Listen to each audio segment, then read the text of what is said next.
Hello and welcome to another episode of Fintech Focus TV with me, Toby. Today we've got a bit of a change up for you. We're talking to Dr. Simon Schofield. Simon, how are you? Very good, thanks Toby. Glad to be on. One of the very first doctors we've had on the show here, and an absolute pleasure. Listen, we've got to know each other recently, and I know you've been watching the shows, and I say it's a bit of a different episode because at the moment you're not representing a company. You've been on the market and starting to look for your next thing after a little break from where you were at Bank of America beforehand, Merrill Lynch beforehand. A stellar career, and you've done some incredible stuff. But just give us a brief précis of that. Give us your bio. Yeah, sure. Look, for 40 plus years, I've been interested in technology. You know, my passion kicked off from the early 80s, playing around with home computers. And, you know, it was obvious I was going to get a PhD in computer science. I loved it so much. I call myself the accidental investment banker. Being into technology, I sort of fell into a 20 plus year career at places like UBS and you've mentioned Bank of America. And I've predominantly done two different types of roles. I've either looked after large technology departments, really around improving the efficiency and harmony, or I've delivered some key important strategic programs. With tending around, you know, complex regulatory or complex stakeholder requirements. And it's always been really interesting to me because, as you say, that for many years, the sort of best technologists have gravitated to the financial services sector, and we've seen so many of that want to solve the most complex problems. And in investment banking, that's generally where they tend to be. It's a myriad of really, cool, interesting tech and major. Transformational programs and projects and tech that need to make an impact. You were the tech COO, I believe, over at BAML for a long time, and then have been involved in some sort of major transformation programs as well alongside that. Tell us what it was that attracted you to financial services and some of the sort of real exciting stuff that you've been doing over that process. So I think first and foremost, you've touched upon it. It's really the challenge, right? So you get to work on some pretty hard technical challenges, and you tend to also work alongside really great people. If I look back over the 20 years, I think it's those interactions with inspirational people that really kept me in the game, right? It is obviously well paid. It does have its pressures, but I think it's really the people you meet along the way that really keeps you involved in financial services. But I think the challenges are there to be seen, right? It tends to be very high levels of processing, very low levels of risk and things that can go wrong. So I think trying to balance those two things, especially recently, along with innovation that needs to come in as well, is really the mix and the challenge that we're seeing in financial services today. And the sort of last big program you were looking at was the Brexit program, and that was a really interesting thing to get your teeth into for a number of different reasons. Give us a précis of what you were doing there. So sure, this was really steering the prime brokerage solution to Brexit. So in essence, you really have to create a new entity to allow all your customers and clients to trade post-Brexit. I think as we talked about previously, what was really interesting was Bank of America took a very aggressive stance to say there's a lot of uncertainty in the marketplace. There's a lot of politicians talking about Brexit. I mean, hey, we're still not even there, and we've been talking about it for years. Mm-hmm. But I think the approach they took was very bold, which was to say, look, ignore what you hear on the TV as much as you hear lots of stuff about Brexit and when it's going to happen, and just get on and do the job. And I think that was very powerful because it really focused people's minds on getting the job done. Things stretching out is never a good idea. So being able to focus on doing a challenge with a deadline is always a good thing in a large organization. And I think, as we talked about, you can also turn it to a business advantage. So being out there in the marketplace with a Brexit compatible solution just takes the uncertainty out of the marketplace for clients. And I think that, is a positive in terms of selling the platform onwards. Who wants to deal with a platform that still hasn't really sorted out its solution to Brexit when we all know it's going to happen? It's not if, it's just when.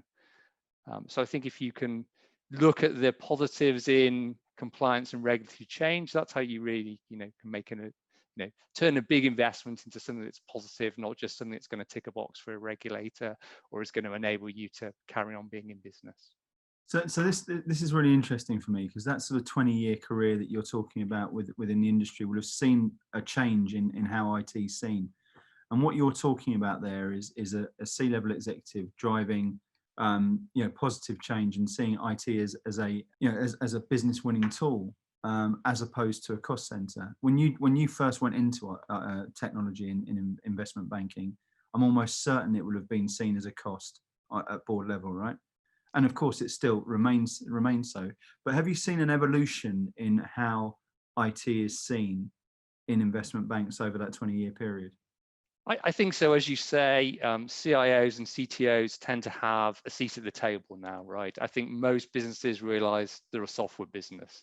So without technology and software, they're going nowhere. So I think the status of technology has improved. There's always been cost pressures, right? I mean, if you look at some of the figures that, the JP Morgans of the world spend on technology, it's billions and millions of pounds. So there's always going to be a cost pressure, but I think there's definitely been a recognition that technology can really help enable a business. That's probably the sea change. I suppose one of the things that's happened, particularly in investment banking, is obviously I think the regulatory focus has been a lot harsher. Probably when I started my career, technology was all about, let's go out and earn some more revenue, create a new product. I think a lot more of the focus has been on regulatory requirements recently. And again, I think that's why, as we've talked about, a challenge of a technologist is when they're handed money to do regulatory work, what else can they do? For example, when I worked on Brexit, one of the first things to do is to say, was there anything else we could do from the platform? Could we refresh any of the components that have a very strong legacy code base? And in some positions, that's what we did. So we moved the platform on as well as just ticking the box to say we're now Brexit ready.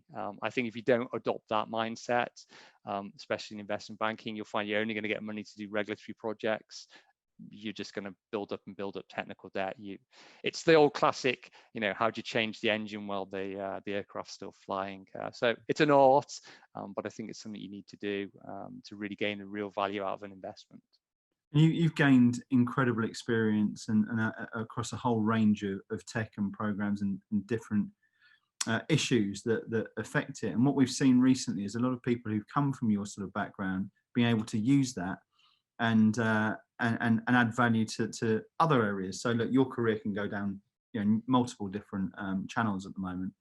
The traditional would be to go back into another C-level position in an investment bank with the experience that you've garnered out there makes you a sort of very interesting option for people in there. We've seen a number of people from your sort of backgrounds move over to the buy side, where there's similar sort of movements a little bit further behind of what's happening in there, and opportunities for good technologists to reposition themselves in there. And then there's this really interesting piece of a sort of exodus of tech people from investment banks who are seeing issues and being able to provide real solutions for it, and particularly when they've got that business savvy alongside it that you've picked up as well through some of the programs that you've been involved in. Tell us about where you're aiming yourself and what's attractive to you, because you've got, the great thing about options is there's many of them, and you've got the chance to do different things. But the other side of it and downside of it is where where'd you go? And so what's your preference? What's exciting you, or is it look, take everything that comes on its merits? I think, look, one of the key sort of themes and approaches I've really adopted is really to expand your mindset. As you say, look, if you spent 20 plus years in industry, the first thought that pops into your head is, let's just go back and do the same thing somewhere else, or something slightly different somewhere else. But I think, I certainly looked at myself and said, look, the key thing is, where do your skill sets lie?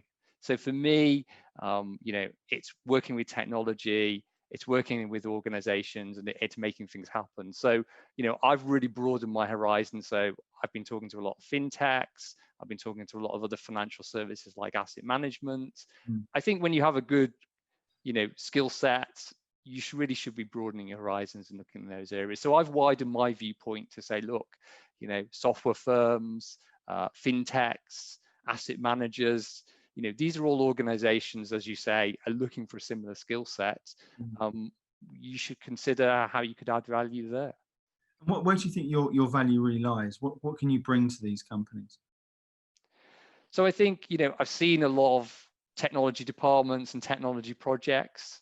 I know what works and what doesn't work. And I think, I've always been a bit of a doer, right? I'm not afraid to get my hands dirty and deliver.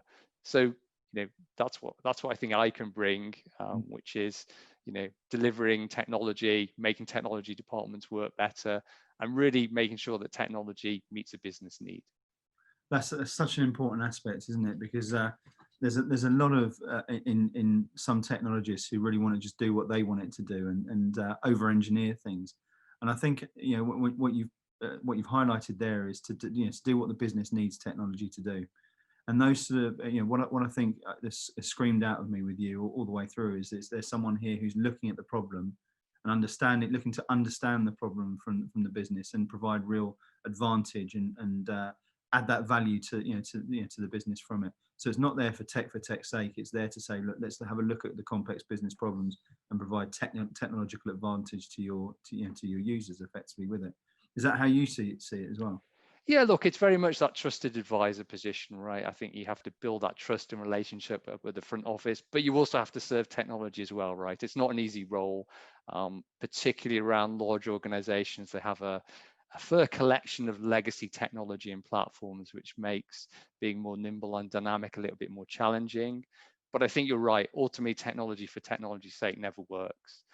I always remember early in my career working, I won't mention the organization, an international bank, and their technologists used to just literally go and pick the latest and greatest thing up. It was just a CV enhancing experience. Let's use inheritance today. Let's use this today. I think, those days really have to be gone. It's really the right tool for the right situation. And again, you have to be pragmatic along the way. Sometimes you've inherited a stack, you've just got to make the best of it. That CV enhancing thing is something I've never actually thought of before, but there's definitely that comes into it, doesn't it? Sticking on that point, look, investment banking has got a enormous now suite of applications and products and people selling into the banks where it's feasible. You could have several thousand different applications and products that are feeding into or trying to feed into a solution to solve it.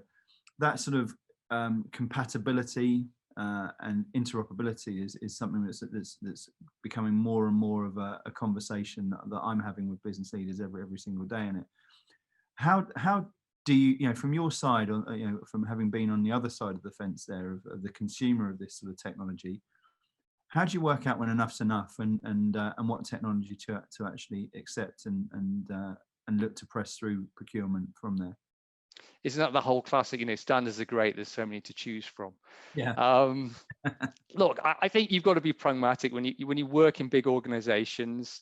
You've really got to look at the enterprise as a whole. So as you say, right, look, you might need a certain piece of software, a certain widget. You really should look at the enterprise. What are you already licensed for? What do you already have experience of? As much as you might have a preference to go with one vendor, it really doesn't make sense to have to manage multiple vendors with multiple cost, multiple complexity, multiple risk.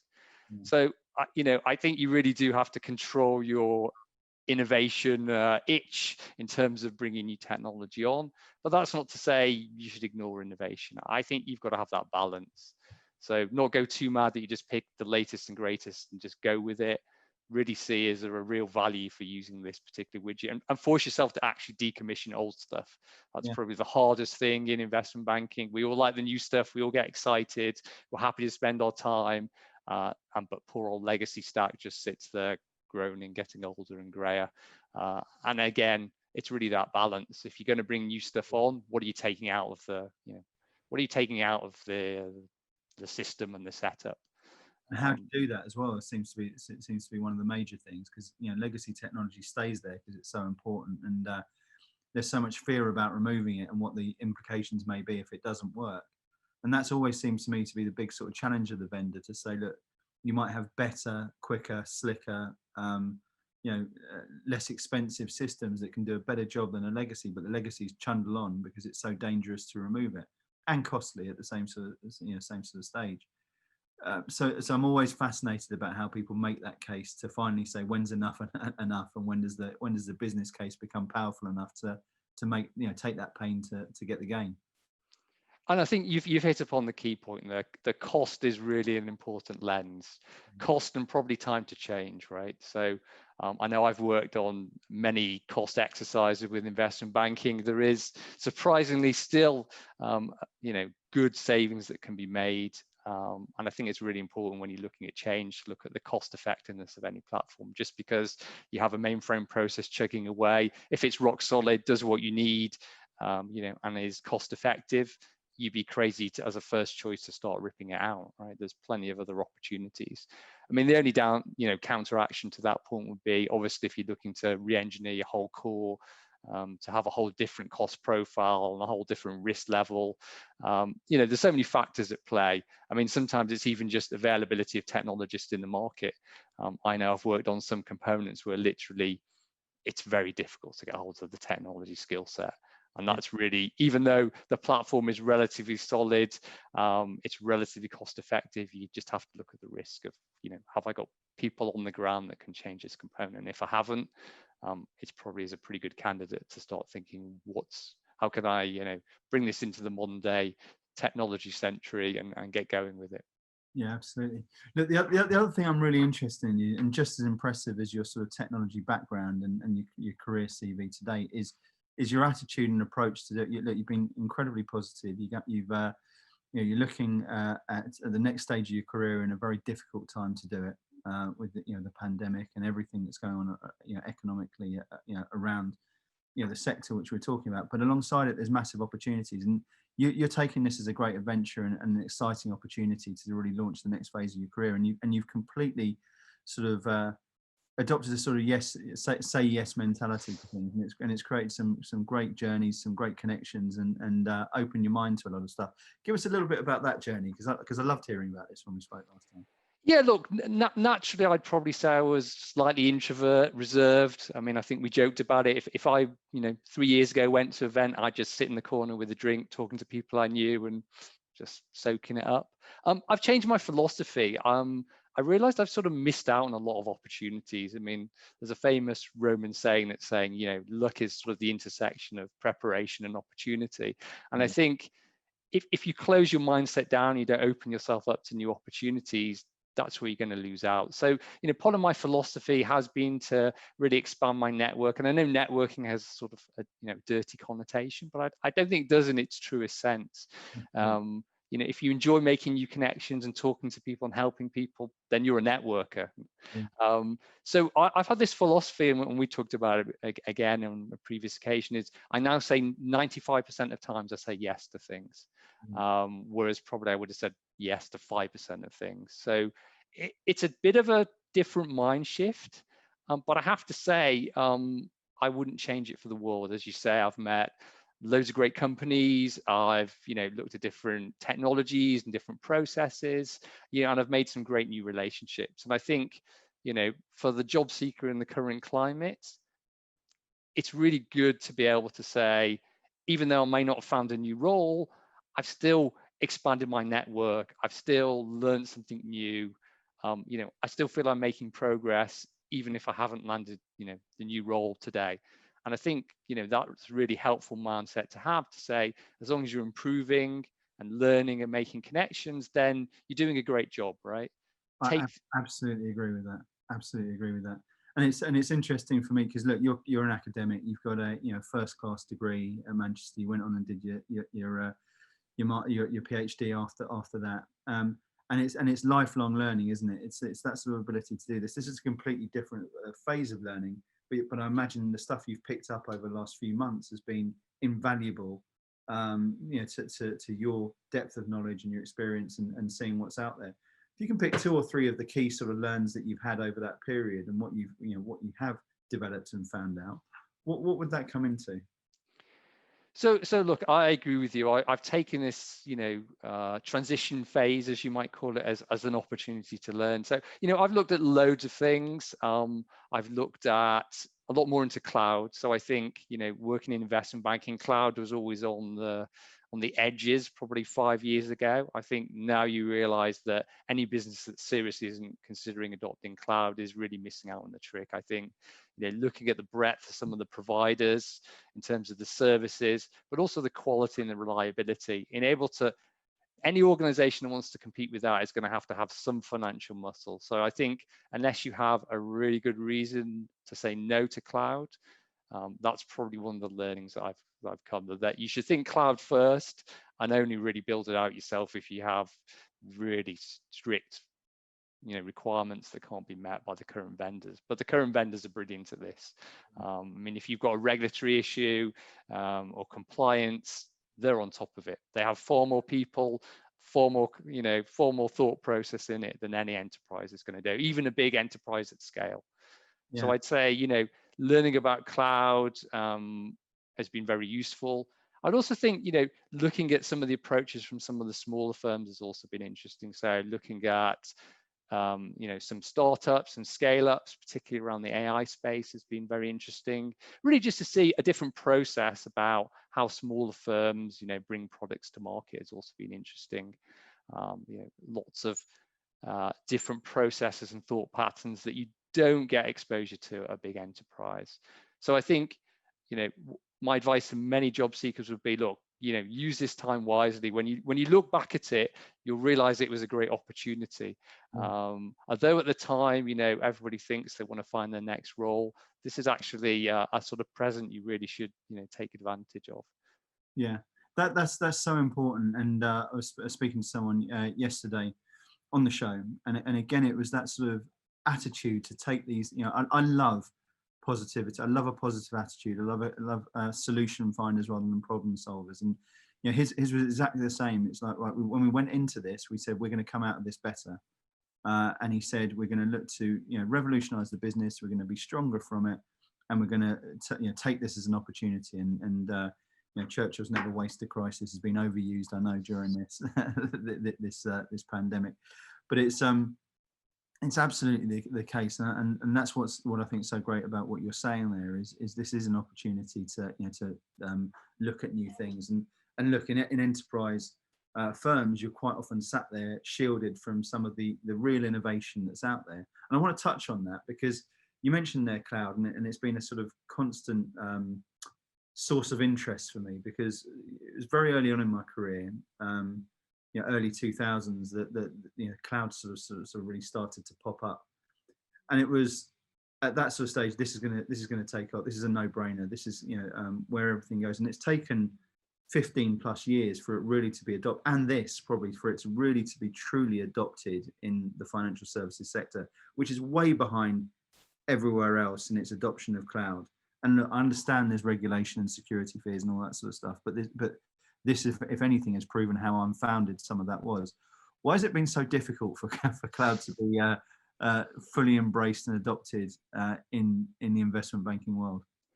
Look, investment bankers are always risk averse, and for a good reason, right? So audit, compliance are always going to take an initial viewpoint on this technology stack, and particularly around moving your data outside of a trusted and known data center into somebody else's data center is always going to bring itself a lot of red flags. And I think those red flags really stopped anything from happening, up to about 5 years ago.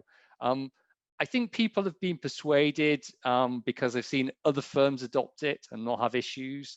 Plus, I think the vendors have been a lot more savvy recently and are certainly championing, their regulatory, their compliance, their inspections.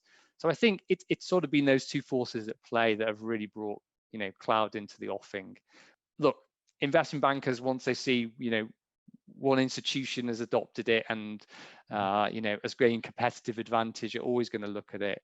And I think that's what sort of happened. It's sort of caught on by wildfire as well. The arms race that carries on alongside it as well. Yeah, it's very interesting. That keeping up with the Joneses is very interesting in terms of that tech space. I want to talk a little bit about your view of the market, and we were speaking about this a little bit beforehand.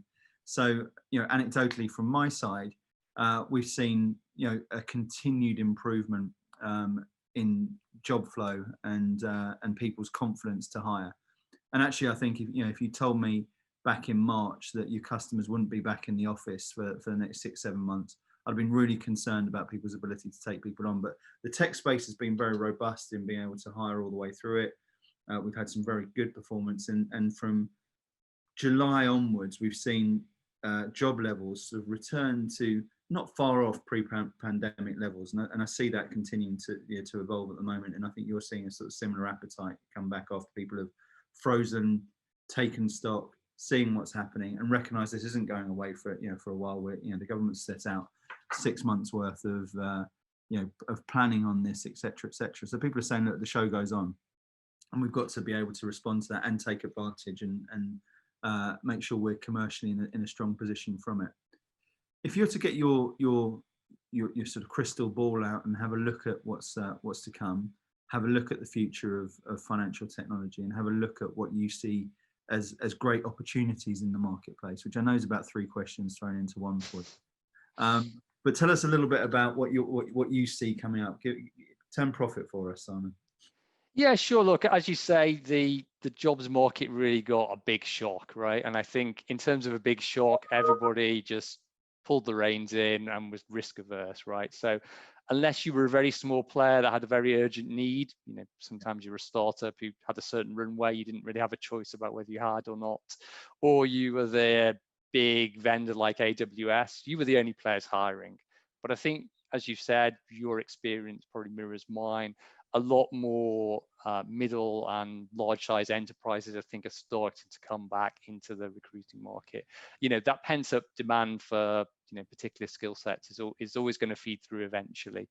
I think we're also starting to see a lot more liquidity in the market. So people are moving jobs, which I think is a healthy sign of more roles coming on the marketplace. So that's probably my view on the market in terms of hiring. Which particular institutions? I think if you look at the tech space, the demand for AI platforms is ever increasing.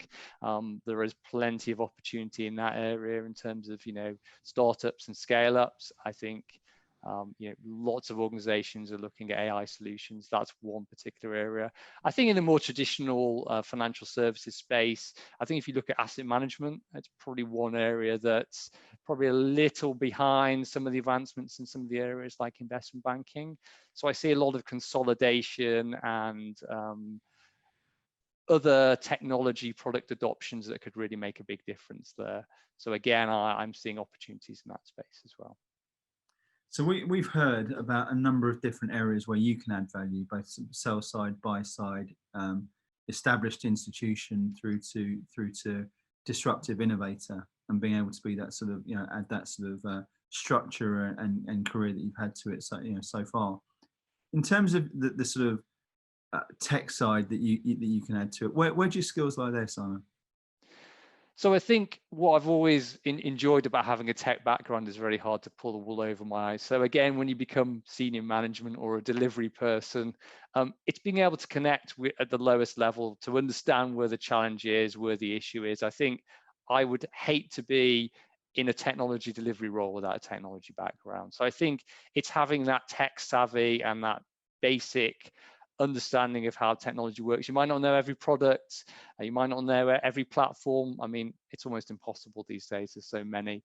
But I think if you have that good solid background in computer science, that really helps you to understand some of the low-level challenges. And I think that's always stood me in good stead. And I think, if you have a combination of being able to deliver and work at the senior management level, plus also a passion and understanding for technology, that's a winning combination.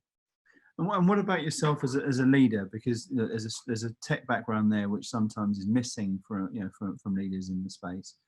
But equally as important are those sort of soft skills and those leadership skills and those sort of stakeholder skills, particularly stakeholder skills, I would suggest. Tell us about what you bring to the party there. So look, I think, people talk about, having to deal with awkward stakeholders. I think it all boils down to relationship, right? And understanding the challenges that they have. You always need to put yourself in the shoes of the other person. So I think building that rapport and understanding with stakeholders is how you really navigate through challenges and problems. So I think, I in the past have always felt, I've done my best job when I've understood the business and I've dealt well with stakeholders and understood their challenges.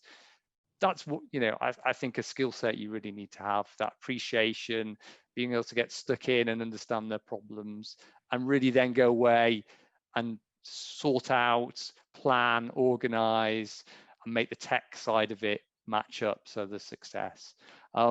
Look, I think, dealing with any large organizations, it's a people game, right? You're only going to get the best out of people when you, I think, understand them, deal with them, give them some, runway that they can operate on them by themselves without being a micromanager. These are all the things I think you learn as you, start your career working on small projects, and as soon as you move up to anything with scale, I think, these are sort of the skill sets and the lessons that you have to learn to be successful. You've enjoyed that side of it as well, I presume, because there's been some relatively sizable teams you've looked after as well, right? Not without its challenges, I imagine. Yeah, look, I think when I started my career, I never thought, technology would all be about running teams and managing people and sorting issues. But I think, that's how you really leverage technology to make a bigger impact, right? You can always sit in that darkened room and be a coder, and that's great, right? Who doesn't like a bit of coding or messing around with a new bit of technology? But I think the real joy is actually seeing how that thing changes the business. What's the real impact of implementing this thing? Yeah. What really changes? So we're about to do the sort of final magazine of the year. I think we run the Financial Technologist magazine 3 times a year. The last one will be out in December, and it's looking at, for the 3rd time, we're running the Ultimate FinTech Workplace Awards. So it's basically FinTech being financial services as a whole, from capital markets through to to startups. And I love looking at it. It's one of my sort of core passions, is looking at what makes a great place to work, what makes an organization tick, what is the thing that sort of unlocks the very best out of a technologist. From your perspective, looking at that and investigating companies, and having the great sort of privilege at the moment to see some of these organizations and see so many different places, and what makes them attractive to work for, and you'll be looking at a place and saying, right, okay, this is where I want to invest my career and see grow and commit to. When you're looking at a company and you're saying, these are my most important things I'm looking for in the company that I join next, with it being so vast in terms of, again, what you could be looking for, tell us some of the things that are really going to make you stand up and say, do you know what, that looks like a great place to work right now? I think in my mind, there's 3 things. One is an element of trust. Are you going to be, able to drop into that environment and get on with things, or are people just going to keep on, looking at you and not trusting you? I think the opportunity is also the second thing. I think if you can go into an organization, there's lots of runway in front of you of things you could do and make a difference. That's also appealing. And I think the third and final thing is probably an environment where you think you can learn. And so that's learning off people in terms of styles and cultures, or it could just be learning, new technologies or new processes. So I think if you can have that heady mix of those 3 magical items, that would probably, in my mind, be the ideal place to work. Do you know what, it's not far off. One of my favorite books behind here is Drive by Dan Pink, and there's a brilliant sort of RSA animated version of it, which tells the story as well, where he's looking for what unlocks the best places to work, what gets the best out of people. So how, is it just piling more money at people that gets them to perform better? And it categorically wasn't. But he talked about MAP, which is mastery, autonomy, and purpose. And what you've said there is, you're in a place where you can learn and do new things and try, which I think is absolutely always at the core of a technologist's vision of what they want to do. Is there autonomy? So going back to what you were saying there, are you going to be looked over your shoulder? Are you going to be trusted to what you're doing? And is there purpose? Are you involved in something that's exciting and changing the world a little bit and making things better with what they're doing? So inadvertently, you're bang on Dan Pink's vision there of what things look for. Listen, I think you are an exceptional person to be for any company to get on board at the moment, and it's really exciting to have someone like you out on the marketplace, and I know you're going to add real value to businesses. Someone's watching this and said, look, we've got a problem at the moment, and looks like Simon Schofield can help with that. How should they get in touch with you? Sure. I mean, I think, as always, as most people say, LinkedIn, I'm fully active on there. So please reach out to me there, or via yourself, Toby. I think that would be also another good way if they're a connection of yours. Very delighted to do that, and I'm happy to sort of broker that introduction. But Simon, it has been absolute pleasure again talking to you, and I'm looking forward to seeing where you land next, because they will be very lucky, but I'm also excited to see what you're going to do with it as well. So I wish you the very best of luck with it all. Thank you for joining us. Thank you for sharing your sort of wisdom and candor on it all. I know it's sometimes it's difficult putting yourself out there like that, isn't it? But again, with you saying yes and your new philosophy on it, the introvert becoming extrovert, it's been wonderful to hear the story. So thank you for coming on and being so generous with your time again, Simon. Thank you, Toby. So easy to say yes to you. Good man. Let's hope that's right all the time. Listen, thank you all for watching. It's been another great episode of Fintech Focus TV, and we'll see you soon on another episode very soon. Thanks a lot.